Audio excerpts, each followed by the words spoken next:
press the bell icon on the YouTube app and never miss another update. Welcome back to my YouTube channel Raju सुलगता classes. आज हम class 12 का भी, और ये जो पढ़ाने जा रहे हैं बीकॉम में भी यूज़ होता है। बीकॉम में इसका नाम है मैनेजमेंट अकाउंटिंग, और 12 में आप लोग जो पढ़ते हैं पार्ट बी बोल के पढ़ते हैं इसको, है ना। तो इसमें एक है रेशियो एनालिसिस चैप्टर। तो देखिए 12 में वो थोड़ा सा पढ़ना पड़ता है, बीकॉम में आके उसको सारा रेशियोज पढ़ना पड़ता है, ठीक है। तो हम अभी जैसे पढ़ा रहे हैं शुरू में, तो आज जैसे हम पढ़ाएंगे रेशियो, तो हम जो जिस पोजीशन का भी लिखेंगे तो हम तीनों लिख देंगे, सभी लिख देंगे। लेकिन आज बेस रहेगा 12 का, बीकॉम का भी उसमें चलेगा, वो चीज़ बीकॉम में भी चलता है। तो आज शुरू में इनिशियल थोड़ा सा ही पढ़ाएंगे, बहुत ज़्यादा ऐसा नहीं पढ़ाएंगे। तो चलिए हम लोग स्टार्ट करते हैं रेशियो एनालिसिस, ठीक है। आप लोग ध्यान में रखिएगा कि ये 12 में भी है, और बीकॉम में इसी रेशियो एनालिसिस के, जैसे हम लोग पार्ट बी के नाम से पढ़ते हैं, बीकॉम में इसका नाम हो जाता है मैनेजमेंट अकाउंटिंग, ठीक है। तो मैनेजमेंट अकाउंटिंग में ratio, cash flow, fund flow, break even analysis, इस तरह हम लोग बहुत सारे चैप्टर्स पढ़ेंगे। लेकिन रेशियो जो आज हम पढ़ाएंगे क्लास 12 के बच्चों को भी यूज़ में आएगा, और बीकॉम के बच्चों को भी यूज़ में आता है, प्लस CA में जो उसको भी यूज़ आता है, ठीक है। तो चलिए स्टार्ट कर देंगे। रेशियो क्या आता है? रेशियो एनालिसिस आपको किसी भी मैनेजमेंट अकाउंटिंग का सबसे इंपॉर्टेंट पार्ट है। हर बिजनेस को अपना रेशियो मेंटेन करना पड़ता है, ताकि डिसीजन में सुविधा हो, डिसीजन लेने में सुविधा हो, ठीक है, और अपना बिजनेस को एफिशिएंसी बढ़ा सके, ठीक है। हर एक बड़ा बिजनेस कंसर्न जो बड़ा कंपनीज होता है, सब अपना अपना रेशियो मेंटेन करता है, ताकि जान सके कि बिजनेस का पोजीशन क्या है, कंपैरिजन के लिए लगता है, ठीक है। तो ratio analysis is one of the most important tools of management accounting. Every business concern maintain their ratio to interpret the financial position and also use to make some decisions. Decision के लिए भी इसको use किया जाता है। तो हम लोग इस तरह से लिख सकते हैं कि ratio analysis is one of the most important tools of management accounting.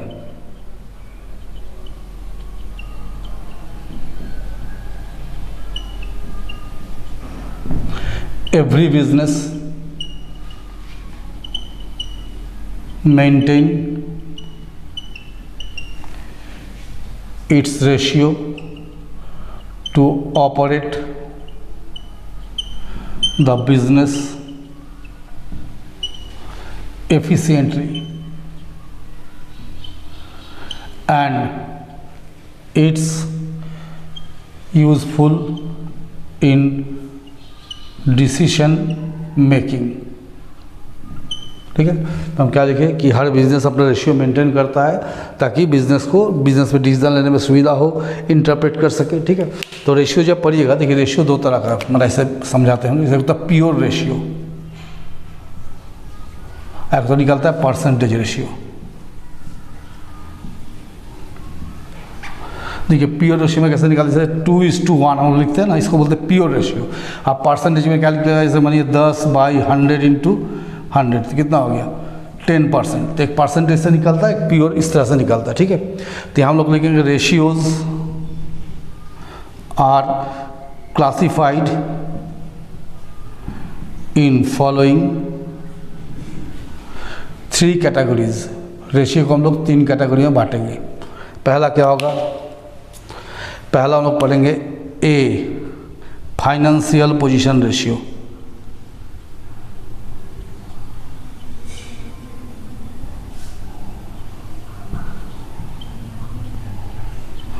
B होता है एक्टिविटी रेशियो,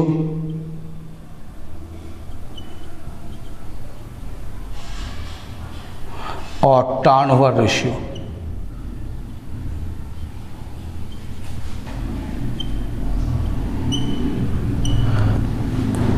और सी होता है प्रॉफिटेबिलिटी रेशियो।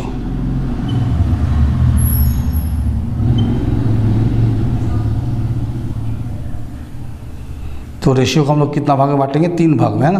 पहला क्या बोले, फाइनेंशियल पोजीशन रेशियो, दूसरा होता है एक्टिविटी और टर्नओवर रेशियो, तीसरा होता है आपका प्रॉफिटेबिलिटी रेशियो। देखिए जैसे लोग बीकॉम में पढ़ते हैं तो बीकॉम में उल्टा चलना पड़ता है, पहले लोगों को प्रॉफिटेबिलिटी रेशियो, उसके बाद एक्टिविटी, उसके बाद फाइनेंशियल पोजीशन रेशियो, या इसको बहुत कोई बैलेंस शीट रेशियो भी बोलता है। तो हम लोग अभी 12 को लेके चल रहे हैं, 12 को ही पढ़ाना है चीज़। बच्चों लोग का एग्जाम भी सामने है, तो इसलिए हम लोग क्या करेंगे, पहले फाइनेंशियल पोजीशन रेशियो चालू करेंगे, ठीक है। इस पर छोटा छोटा पार्ट करके हम पढ़ाएंगे डे बाई डे, और हर एक चैप्टर जैसे आज पढ़ा दिया, नेक्स्ट क्लास जब रहेगा तो उसमें इसका लिंक डालते जाएंगे, आप लोग उससे सब देखते जाएगा कि बहुत बड़ा चैप्टर है ना। देखिए, तो हम स्टार्ट करें फाइनेंशियल पोजीशन रेशियो में। इसमें सबसे पहला रेशियो हम लोग पढ़ेंगे current ratio.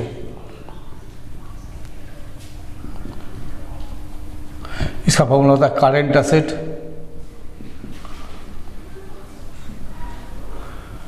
Bye current liability.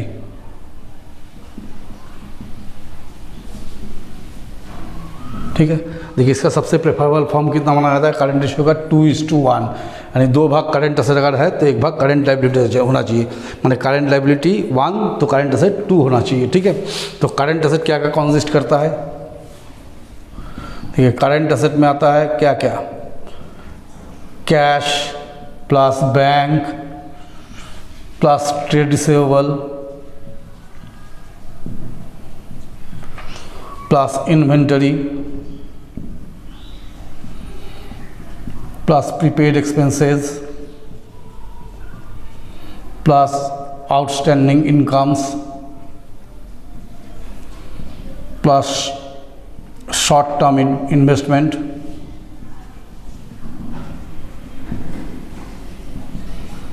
Plus advances.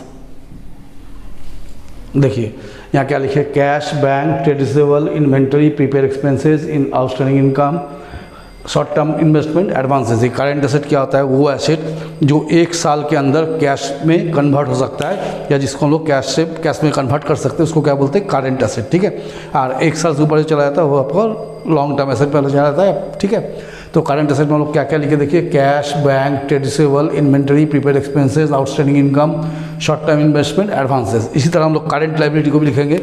ये देखेंगे करंट लायबिलिटी में क्या क्या आता है। देखिए करंट लायबिलिटी में आएगा trade payable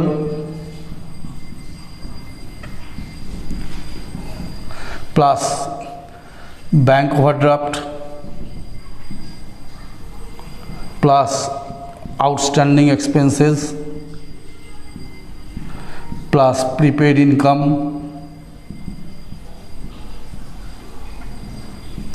plus provision for depreciation, नहीं sorry, provision for tax, depreciation नहीं, proposed dividend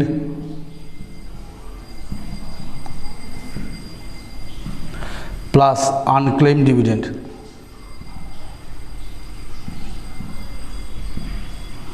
ये सब हमारा करंट लायबिलिटी में आ गया। ठीक है, तो देखिए 2 जगह हम लिखे ट्रेड रिसीवेबल। ये ट्रेड रिसीवेबल मतलब क्या होगा, इसका मतलब होता है डेटर्स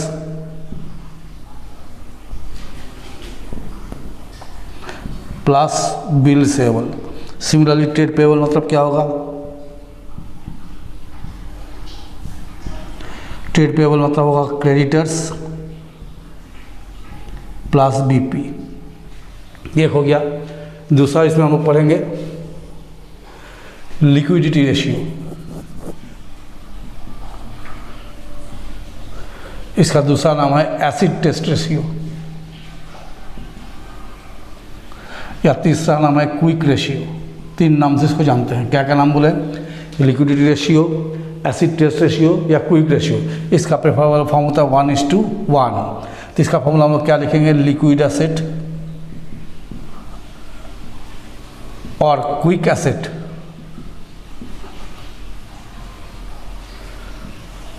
बाय करंट लायबिलिटी। देखिए लिक्विड एसेट कैसे निकालेंगे,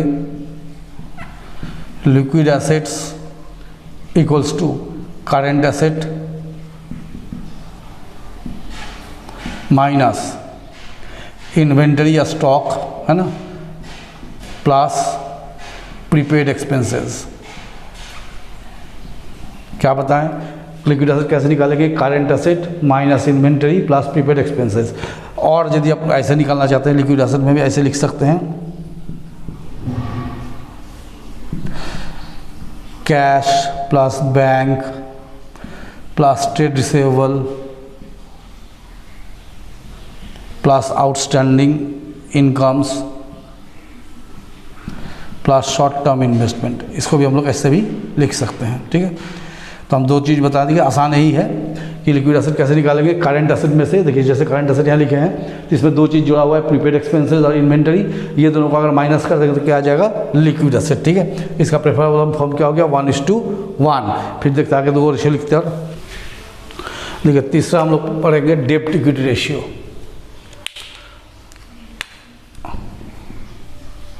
डेब्ट इक्विटी रेशियो, इसका फॉर्मूला होता है डेब्ट बाय इक्विटी।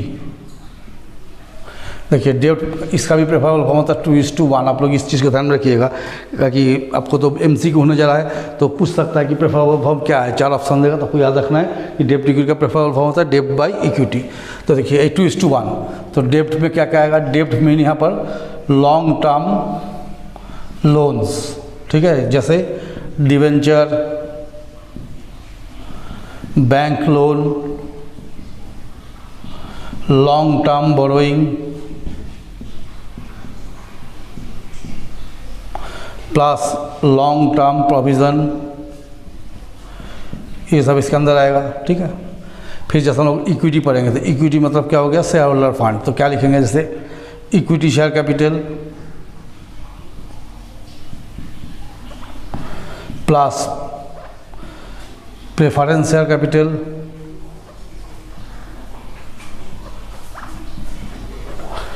प्लस रिजर्व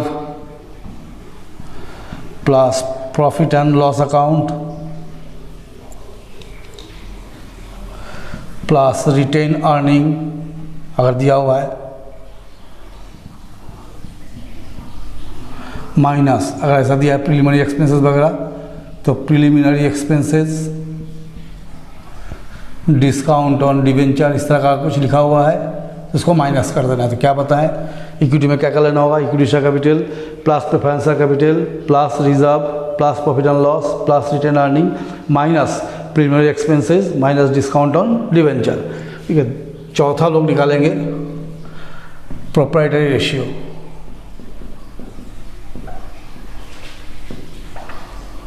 इसका फॉर्मूला था शेयर होल्डर फंड्स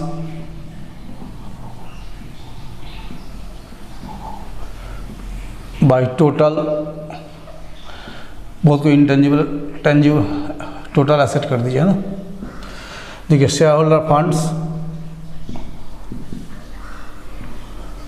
फिर वही चीज़ लिखेंगे जो यहाँ लिखे हैं, share capital plus reserve plus profit and loss account plus retain earning minus, जैसा अगर लॉस दिया है तो profit and loss debit balance, अगर दिया हुआ है तो उसको माइनस कर देंगे, माइनस प्रीलिमिनरी एक्सपेंसेस, इस तरह कुछ दिया हुआ है तो माइनस करेंगे। ठीक है, देखिए टोटल एसेट में क्या क्या आएगा, नॉन करेंट एसेट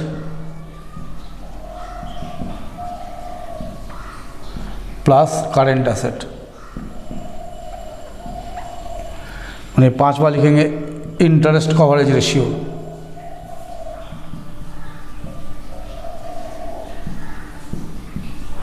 इसका फॉर्मूला होता है net profit before interest and tax bye fixed interest charges. ठीक है, तो क्या लिखे, इंटरेस्ट कवरेज रेशियो, क्या फॉर्मूला लिखे, net profit before interest and tax bye fixed interest charges. ये हम टोटल 5 को लिखे, ये 5 12 के लिए। इसके बाद हम जो लिखेंगे वो सारा चीज़ बीकॉम का है। देखिए ये जो लिख रहे हैं ये बीकॉम का है ना, ये 12 के बच्चों को नहीं पढ़ना है। कैपिटल गियरिंग रेशियो, इसका फॉर्मूला होता है equity share capital plus reserve and surplus bye preference share capital plus fixed interest bearing loans, ठीक है। क्या लिखे, इक्विटी शेयर कैपिटल प्लस, एक मिनट जैसा question, equity share capital plus reserve and surplus divided by preference share capital by fixed interest charges by fixed interest bearing loan, ठीक है। आप देखिए हम लोग पढ़ेंगे यहाँ पर सॉल्वेंसी रेशियो 7, सॉल्वेंसी रेशियो, इसका लिखेंगे total actual assets by total actual outside liability. बहुत कोई क्या करता है, इसको उल्टा भी और करके भी लिखता है कि actual outside liability by total actual asset, ठीक है। तो दो, इसमें दो लिखे, एक 6 नंबर में क्या लिखे, कैपिटल गियरिंग रेशियो, बार बार बोल रही है, 12 बहुत का नहीं है, बीकॉम का है। Equity share capital plus reserve and surplus divide by preference share capital plus fixed interest bearing loans, और दूसरा लिखे solvency ratio, total assets by total outside liability, या उल्टा कर दीजिए total outside liability by total assets. फिर देखिए term डेब्ट कैपिटलाइजेशन रेशियो, देखिए लॉन्ग टर्म डेब्ट बाय कैपिटलाइजेशन, देखिए लॉन्ग टर्म डेब्ट हम पहले भी लिखे, लॉन्ग टर्म डेब्ट मतलब क्या लिखे हैं, इसके पहले वाला भी लिखे थे। लॉन्ग टर्म डेब्ट मतलब होता है debenture plus bank loan plus long term provision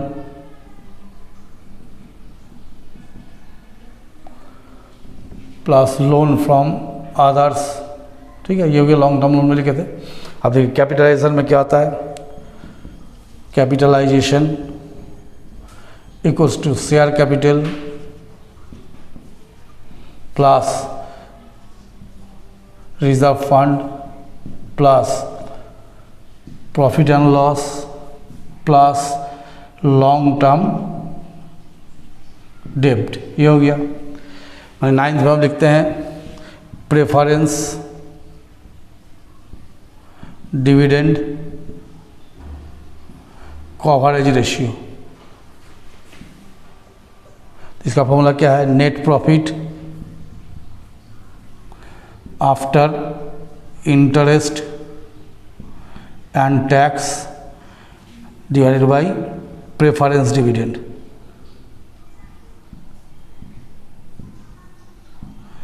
माने नेक्स्ट लिखते हैं हम लोग यहाँ पर, माने 10 नंबर लिखते हैं रिजर्व टू कैपिटल रेशियो,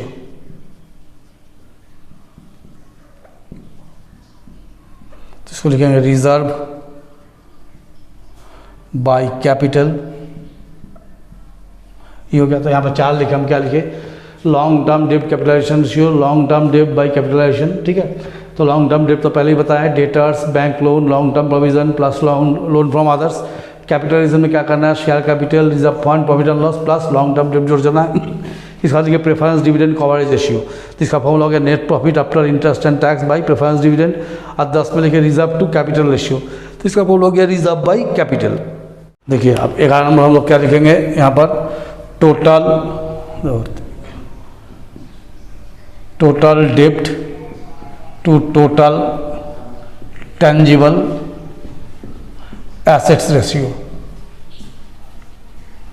तो देखिए यहाँ लिखेंगे टोटल डेब्ट बाय टोटल टेंजिबल एसेट, फिर इसको लोग इस तरह से लिखेंगे टोटल डेब्ट टू करंट एसेट रेशियो,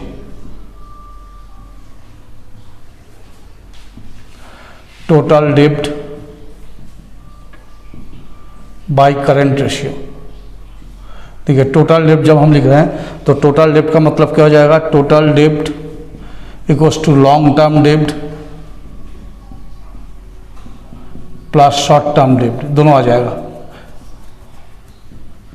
ठीक है। माने 13 लिखते हैं fixed assets to proprietors fund,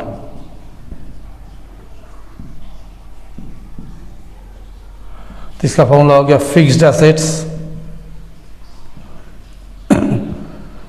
after depreciation by shareholder fund.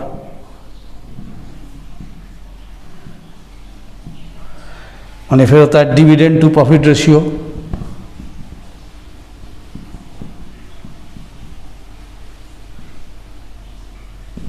इसका फॉर्मूला क्या, डिविडेंड बाय प्रॉफिट। माने और निकालना आपको current asset to shareholder funds, तो क्या लिखेंगे, current asset by shareholder funds. तो देखिए इसमें मोटा मोटी हम लोग 15 रेशियो बीकॉम तक पढ़ते हैं। फिर हम शुरू से ही बोल रहे आप लोग को कि शुरू का जो 5 रेशियो हम लिखे हैं up to interest coverage ratio तक, वो 12 के बच्चों के लिए भी है, बीकॉम के लिए भी है, ठीक है। तो शुरू में हम वही पढ़ाएंगे। और ये जो 15 फार्मूला लिखे हैं, ये 15 फार्मूला पूरा 15 का 15 फार्मूला बीकॉम के बच्चों को पढ़ना है। किसी किसी यूनिवर्सिटीज़ में कॉस्ट एंड मैनेजमेंट अकाउंटिंग के नाम से बुक चलता है, तो उसमें भी ये चीज़ है, ठीक है।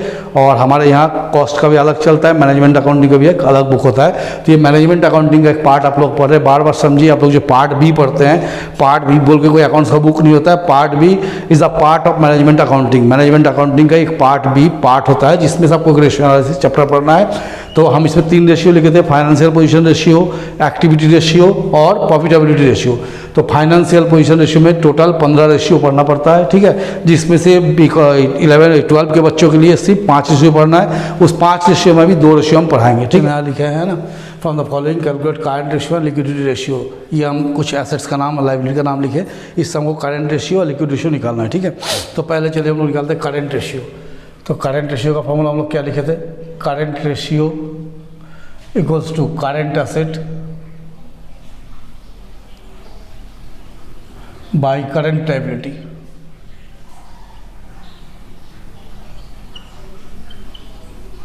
तो इसमें हम लोग आइडेंटिफाई करेंगे करंट एसेट क्या क्या है। देखिए करंट एसेट में क्या क्या आएगा, जैसे मशीनरी फिक्स्ड एसेट है, ये नहीं आएगा, स्टॉक आएगा, है ना। तो स्टॉक को लिख देंगे, प्लस डिवेंचर नहीं आएगा, डेटर्स करंट एसेट है, ठीक है। तो डेटर्स को ले लेंगे, प्लस डेटर्स। फिर देखिए cash at bank plus cash at bank. Outstanding expense, prepaid expenses plus prepaid expenses plus और क्या है, शॉर्ट टर्म इन्वेस्टमेंट। तो ये लिखेंगे शॉर्ट टर्म इन्वेस्टमेंट। ये सारा हो गया करंट एसेट। अभी सबको हम टोटल एक जगह कर लेंगे, क्या क्या है, जैसे स्टॉक है 80,000, आपका डेटर्स है 3 lakh, plus cash at bank है 90,000, प्लस प्रीपेड एक्सपेंसेस है 20,000, प्लस शॉर्ट टर्म इन्वेस्टमेंट है 50,000। तो इसको अगर टोटल करते कितना होगा, 3 लाख 80 या 20, 4 लाख 90, 50, 5 लाख 40,000। यही आना चाहिए, टोटल करके देख लें कैलकुलेटर से। 80,000, 3 लाख 90,000, 20,000, 50,000, ठीक है। अब हम लोग आइडेंटिफाई करेंगे करंट लायबिलिटी कौन कौन सा है ना। करंट लायबिलिटी, देखिए करंट लायबिलिटी में क्या क्या आएगा, बिल्स पेएबल,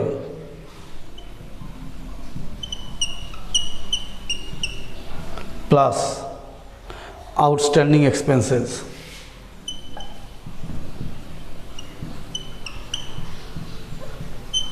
प्लस क्रेडिटर्स। यही 3 चीज़ आ रहा है जो हम चार्ट में लिखे हैं, उस हिसाब से ये 3 चीज़ में आता है। तो क्या क्या आया, आउटस्टैंडिंग एक्सपेंसेस, बिल्स पेबल कितना हो गया 60,000, आउटस्टैंडिंग एक्सपेंसेस कितना है 60,000, और सन्ड्री क्रेडिटर्स कितना है 1,50,000। तो ये हो गया 2,70,000। तो हम लोगों को कितना आया था 5,40,000, और करंट लायबिलिटी हो गया 2,70,000। तो ये 2 बार में कट जाएगा, तो इसका रेशियो हो गया 2:1। ठीक है, अब हमको निकालना लिक्विडिटी रेशियो।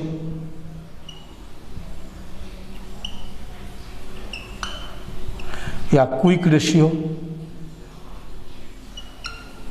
या एसिड टेस्ट रेशियो, 3 नाम से हम बोले जानते हैं। तो क्या लिखेंगे, liquid acid by current liability. Current liability तो हम निकाल चुके हैं, सिर्फ हमको लिक्विड एसिड निकालना है। तो देखिए लिक्विड एसिड कैसे निकालेंगे, liquid acids equals to current acid minus stock plus prepaid expenses. देखिए करेंट एसेट मेरा कितना है 5,40,000। अब इसमें क्या करना है हम लोग को, स्टॉक का वैल्यू कितना है 80,000 और प्रीपेड एक्सपेंसेस कितना है 20,000। तो ये मानिए दोनों को प्लस कर देंगे, तो ये 5,40,000 माइनस 1 लाख कितना आ जाएगा 4,40,000। तो रेशियो क्या आएगा, मानिए अगर रेशियो निकालते तो 4,40,000 और करंट लायबिलिटी कितना निकालते बाई 2,70,000। तो 4,40,000 डिवाइडेड बाई 2,70,000 कितना बार में कट जाएगा, ये 1 और ये 1.63। तो रेशियो हो जाएगा 1.63:1 ये रेशियो। तो देखिए फिर समझिए जब क्या क्या बोले यहाँ पर, जैसे यहाँ लिखा हुआ है मशीनरी स्टॉक। तो देखिए मशीनरी फिक्स एसेट नहीं लेना है, स्टॉक करंट एसेट है, डेटर करंट एसेट है, cash at bank current asset है, प्रीपेड एक्सपेंसेस करंट एसेट है, short term investment current asset है। तो सारा काम करंट एसेट में लिए। जब करंट लायबिलिटी लिए तो उसमें डिवेंचर को नहीं लिए। डिवेंचर क्या होता है, लॉन्ग टर्म होता है ना, डिवेंचर लॉन्ग टर्म लोन होता है, इससे करंट लायबिलिटी नहीं है, तो डिवेंचर को नहीं लिए। करंट लायबिलिटी क्या लिए, bills payable, outstanding expenses, sundry creditors, तीनों जोड़ दिए तो हो गया करंट लायबिलिटी, हो गया करंट एसेट। तो current asset by current liability कितना आ गया 2:1। उसी को जब हम लिक्विडिटी रेशियो में गए तो इसका फॉर्मूला लिखे liquid asset by current liability. तो लिक्विड एसेट में क्या लेते हैं, current asset minus stock plus prepaid expenses. तो करंट एसेट तो पहले ही हम लोग निकाले हुए 5,40,000, इसमें स्टॉक का वैल्यू कितना 80,000, प्रीपेड एक्सपेंस 20,000 माइनस कर दीजिए कितना हो गया 4,40,000। 4,40,000 तो 4,40,000 डिवाइड बाई 2,70,000 1.63:1। तो ये आज हम 2 रेशियो बताए हैं। कल इसी के बारे में एक क्लास और डालेंगे जिसमें इसी में कुछ और चीज़ दिखाएंगे, डेब्ट इक्विटी रेशियो बताएंगे, आपको प्रोप्राइटरी रेशियो बता देंगे, ताकि 12 बच्चों का काम हो जाए। उसके बाद जो नेक्स्ट बताएंगे उसको हम स्पेशली बीकॉम का क्लास बोल के डालेंगे। तो आप लोग इसको पढ़िए देखिए, ठीक है। और नेक्स्ट क्लास का इंतजार कीजिए। नेक्स्ट क्लास में हम इसका लिंक डाल देंगे। जो लोग आज क्लास नहीं देखे हैं नेक्स्ट क्लास को देख के भी कर पाइएगा, ठीक है। मेरा चैनल को लाइक कीजिए, सब्सक्राइब कीजिए।